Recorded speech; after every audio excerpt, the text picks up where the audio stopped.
Mga benepisyo kapag lagi kang nakikinig sa mga salita ng Diyos. Una, lumalalim ang relasyon mo sa Diyos.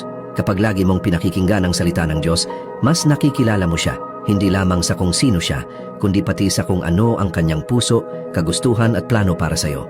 Ang pakikinig sa salita ay parang pakikipag-usap sa isang kaibigan. Mas madalas mong gawin, mas lumalapit ang loob mo sa kanya. Sa pamamagitan nito, nagkakaroon ka ng mas personal at mas matibay na relasyon sa Diyos. James 4 verse 8. Lumapit kayo sa Diyos at lalapit siya sa inyo. Pangalawa, nagkakaroon ng espiritual na lakas. Ang buhay ay puno ng pagsubok at kung minsan nauubos ang lakas natin, pisikal, emosyonal at espiritual. Ngunit kapag lagi mong pinakikinggan ang salita ng Diyos, tumatatag ang loob mo dahil ang kanyang mga pangako ang nagpapatibay sa iyong pananampalataya.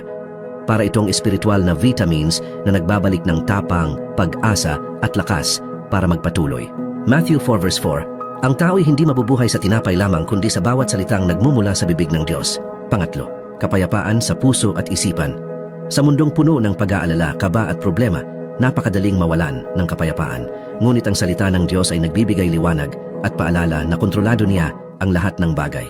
Ito ang nagpapaluwag sa puso, nagpapatigil sa takot, at nagbibigay ng kapayapaang hindi kayang ibigay ng sanlibutan. Psalm 119 verse 130. Ang mga salita mo'y nagbibigay liwanag at pangunawa. Pang-apat, pagbabago ng pag-uugali at pag-iisip. Kung ano ang madalas mong pinakikinggan at pinapapasok sa isipan mo ay siyang humuhubog sa iyong ugali.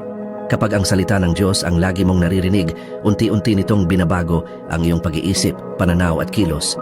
Ang dating asal na hindi nakalulugod sa Diyos ay napapalitan ng ugaling mas mahinahon, mas mapagmahal at mas makadiyos. Romans 12 verse 2. Huwag kayong umayon sa takbo ng mundong ito. Sa halip, magbago kayo sa pamamagitan ng pagbabago ng inyong isip. Panglima, pag-iwas sa kasalanan. Ang tukso ay laging nasa paligid, pero kapag ang puso mo ay puno ng salita ng Diyos, nagiging malinaw sa iyo ang tama at mali. Nagkakaroon ka ng lakas na umiwas sa mga bagay na hindi ka lugod-lugod sa Kanya. Ang salita ang nagiging spiritual na paalala at proteksyon laban sa kasalanan. Psalm 119 verse 11. Iningatan ko ang salita mo sa aking puso upang hindi ako magkasala laban sa iyo.